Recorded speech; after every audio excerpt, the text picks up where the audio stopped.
Hello ladies and gentleman, this is Mavish Ijaz, you watching me on my YouTube channel. And आज जिस ड्रामे के ऊपर हम बात करें उसका नाम है मंजोगी। मंजोगी हो गया ख़त्म, starring Sabina Farooq and Bilal Abbas and Mirza Gauhar Rashid. इस ड्रामे में बहुत सारे एलिमेंट्स थे जिसके ऊपर बात करना ज़रूरी था और काफ़ी अर्से से इसके ऊपर बात भी कर रहे हैं। इसका पिकअप कुछ इतना अच्छा नहीं था in the fact that it was very signature Kashif Nisar, perhaps a little too signature Kashif Nisar.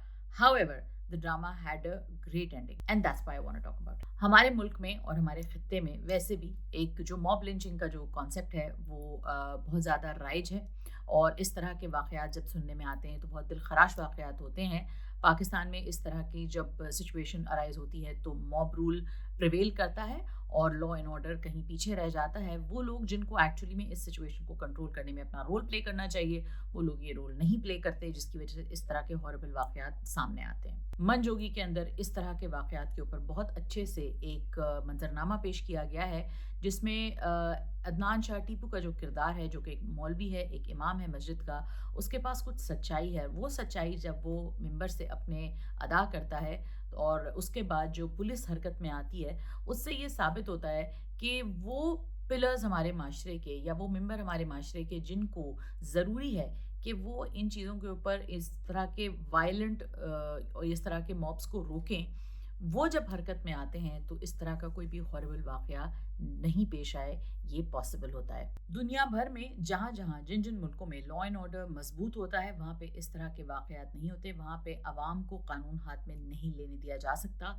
अलबत्ता वो मुल्क जहाँ पे कानून ही कमज़ोर होता है, वहाँ पे इस तरह के वाक़यात पेश आते हैं। It is very brave of Sultana Siddiqui, the entire team of Manjogi, including Zafar Mehraj, Kashif Nisar, Bilal Abbas, Sabina Farooq, Gohar Rasheed, Asma Abbas, Tanveer Hussain और भी जितने भी एक्टर्स और डायरेक्टर और जो उनकी पूरी टीम है जिन्होंने इस ड्रामे में काम किया है, उन सबको खराज तहसीन पेश करना इसलिए ज़रूरी है क्योंकि इस तरह के टॉपिक को हाथ लगाना भी बहुत मुश्किल काम है। लोग इस बारे में बात भी नहीं करना चाहते, तो लेट अलोन इस पे हमारे मुल्क में एक बहुत ही स्ट्रॉन्ग ड्रामा बना है।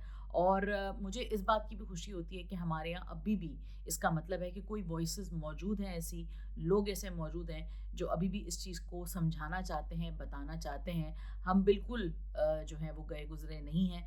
तो जिस मुल्क में भी आर्ट जो है वो माशरे की अक्कासी कर रहा होता है, इसका मतलब है उस कौम के लिए उम्मीद मौजूद होती है। Hats off to the entire team of Manjogi, hats off to everybody who was involved in the making of this project.